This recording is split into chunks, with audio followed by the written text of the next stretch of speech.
Honest words are often hard to hear. The best medicine is always bitter. So how can you make others happily accept your advice or opinions?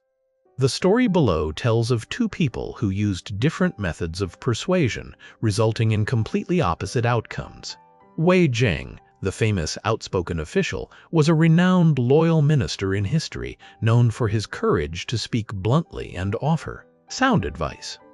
During the Tang dynasty, the law stipulated that men at the age of 18 could be conscripted into military service.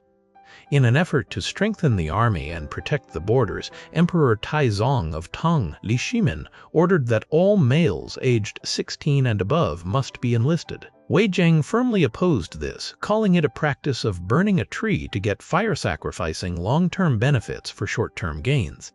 He argued that the military did not need more soldiers but better trained ones, and conscripting underage boys would undermine public trust. Emperor Taizong asked, "How have I lost the people's trust?" Wei Zheng then gave 3 concrete examples. After hearing them, the emperor felt the words were too sharp, harsh, and bitter. He returned to the palace in great anger and said to Empress Zhongsun, "I will find a chance to kill this rude peasant." The cleverness of Empress Zhongsun. The empress asked, "Who has angered your majesty?"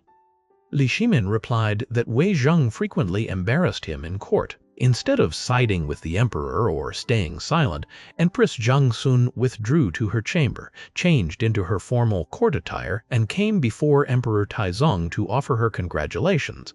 The emperor was astonished and asked why she was congratulating him. The empress smiled and said, "I have heard that only a ruler with great tolerance can have loyal and upright ministers. Wei Zheng dares to speak so frankly because of your majesty's magnanimity. How can I not congratulate you?" Upon hearing this, Emperor Taizong immediately changed from anger to joy. He then accepted Wei Zheng's advice and came to value him even more. The lesson in influencing the human heart. Wei Zheng was highly regarded, but it was Empress Zhongsun's skillful words behind the scenes that allowed Emperor Taizong to become a wise ruler. Why were the empress's words so easily accepted by Emperor Taizong? If you master the Niqian Shu technique from Guiguzi, you too can gain this ability. Grow Wise welcomes you, dear viewers. Each day, listening to one valuable book can help you live a more enlightened life and elevate your thinking to a higher level. Today, we continue decoding Guiguzi, focusing on the Niqian Shu method.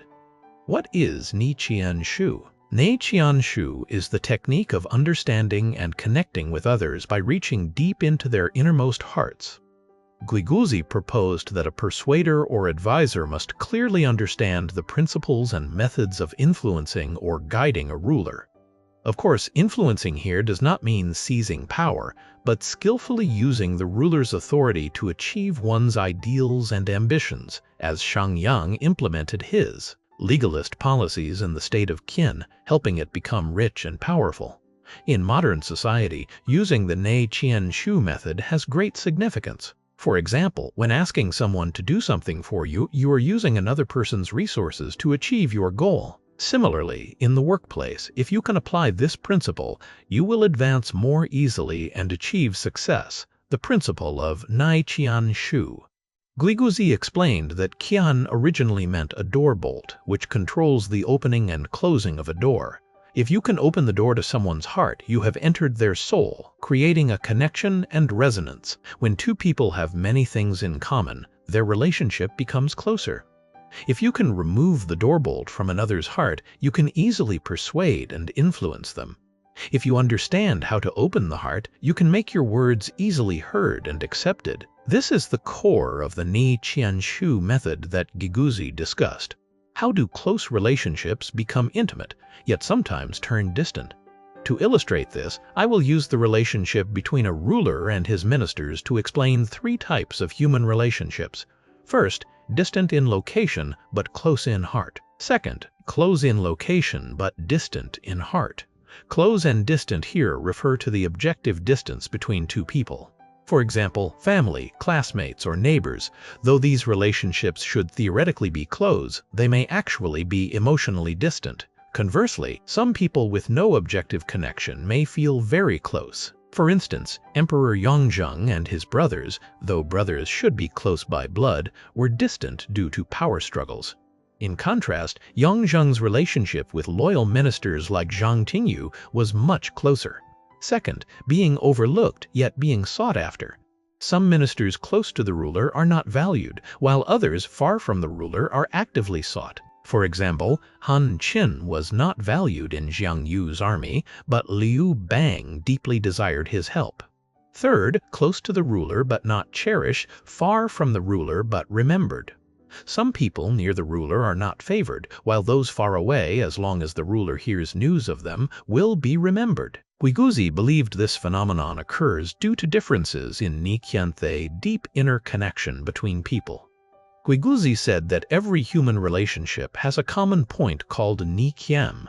This is the starting point for forming relationships, the very root of connection.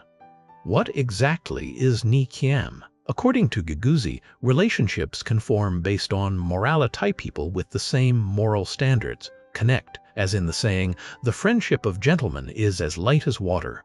Interest groups people connect because they belong to the same faction or share interests, like the party struggles in ancient times. Financial ties people connect for economic benefit. Sensory pleasure-stimulating experiences like beauty, music, and dance can form the basis of connection. These factors morality, interest groups, financial gain, and sensory pleasures are the nei qian that Guiguzi referred to.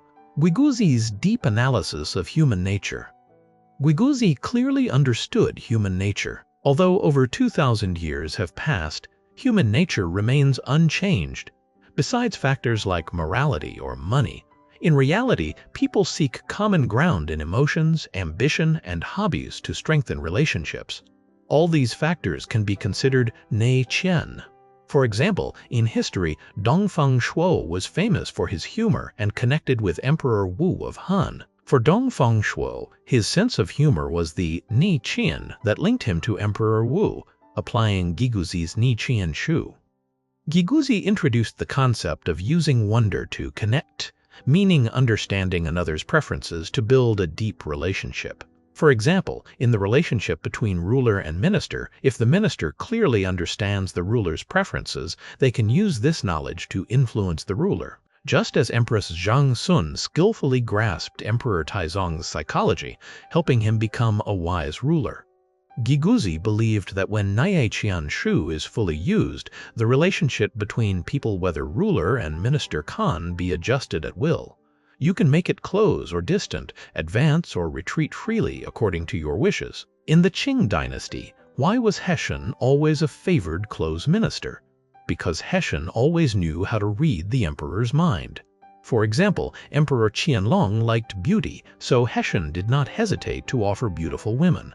In this case, the women were the Ni Qian that connected Heshen and Qianlong. Heshen used this factor to influence the emperor, making him compliant and thus achieving his own goals.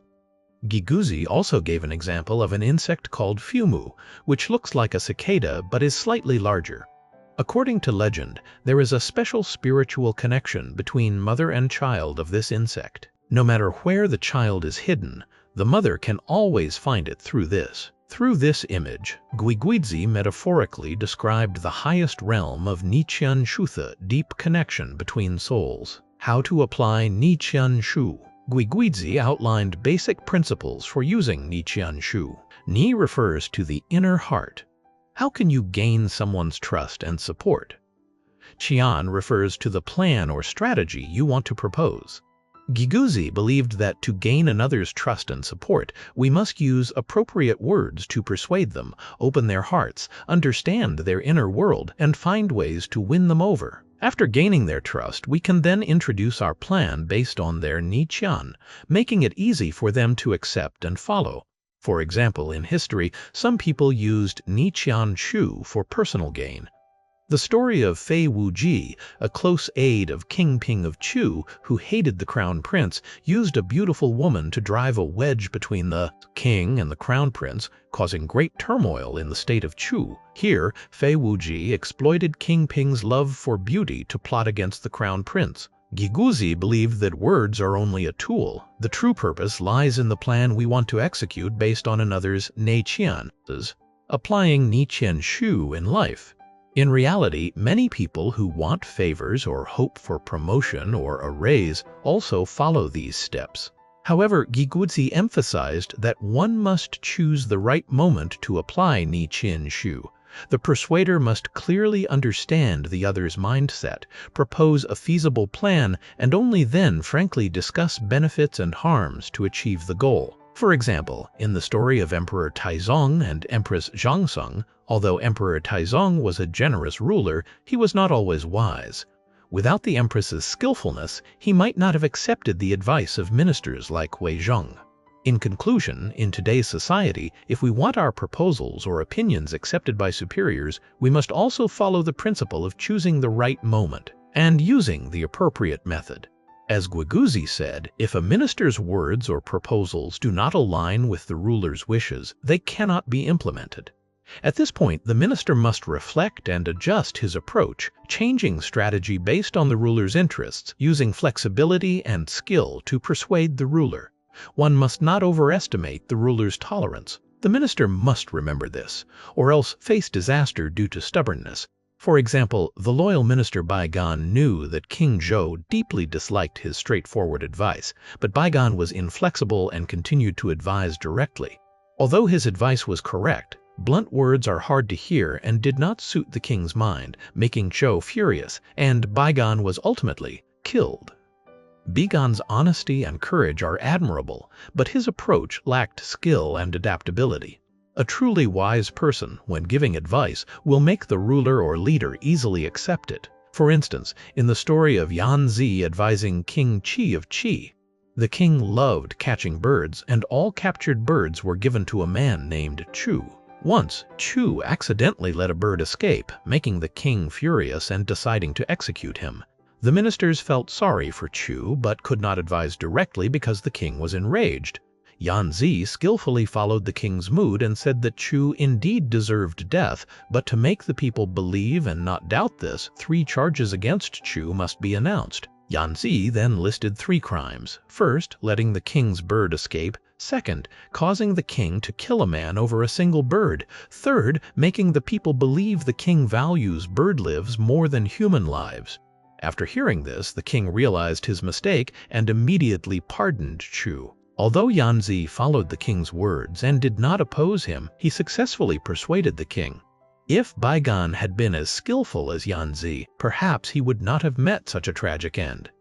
Giguzi said, when advising a ruler, first follow his thoughts. Those who succeed in persuasion use skillful words. Dao Hongjing of the southern dynasties commented on this. If a plan does not align with the ruler, it cannot be implemented. Giguzi meant that when discussing past events, one should use words that follow the ruler's thoughts. When discussing future, uncertain matters, one must be flexible and leave room for change. This means not being too certain about anything, and when persuading others, leaving room for flexibility in case opinions need to change. Since future events have many possibilities, if a minister speaks too definitively and the outcome does not match predictions, the ruler will look down on and doubt that person. Giguzi also said, when distant yet close, it is because of shared virtue. When close yet distant, it is because of mismatched wisdom. When old yet unused, the plan does not fit. When away yet recalled, it is because the plan fits. Giguzi outlined 3 relationships between ruler and minister, but did not clearly explain the niqian behind them. Here he explains in detail when distant yet close, it is because of shared virtue. When close yet distant, it is because of mismatched wisdom. This means that in the relationship between ruler and minister, if both understand each other and are in harmony, even without blood ties, the relationship remains close. But if their thoughts and wisdom do not align, even closeness will gradually turn to distance. In life, we often make many friends, but over time, old friends may drift apart. Why? Not because of major conflicts, but because they no longer share the same values and goals. If a plan does not fit the ruler's thinking, even if it is brilliant, it will not be used. But if a plan fits the ruler's thinking, even if the minister leaves, the ruler will recall him.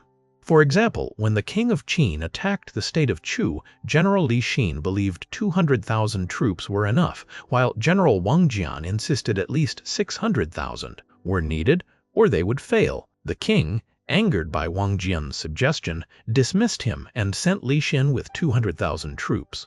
The result was exactly as Wang Jian predicted. Li Xin was defeated and had to retreat. The king had no choice but to recall Wang Jian to lead the campaign. In this case, although Wang Jian was a talented general, he failed to grasp the king's overconfidence in his national army. Wang did not align with the king's thinking, so his initial advice was rejected. Giguzi said, if daily advice is not accepted, it is because it does not match the ruler's heart. If old advice is recalled, it is because it fits the ruler's plan. This explains Wang Jian's failure.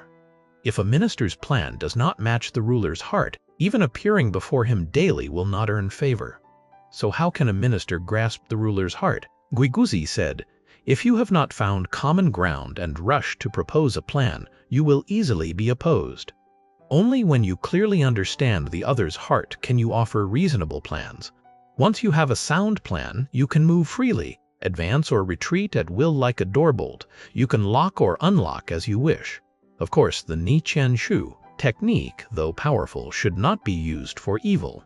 Giguzi said, only through morality, benevolence, righteousness, propriety, music, and trust can strategies be properly used. Without inner virtue, use external means. Without external means, use internal. When both inner and outer are aligned, it is the true way. This reflects Giguzi's concern that people might misuse the Ni Qian technique, because once mastered, it can control and manipulate others. Giguzi worried that immoral people would use this technique for wrongdoing. People often say that everything must have morality and follow rules, never compromise ethics for the sake of goals.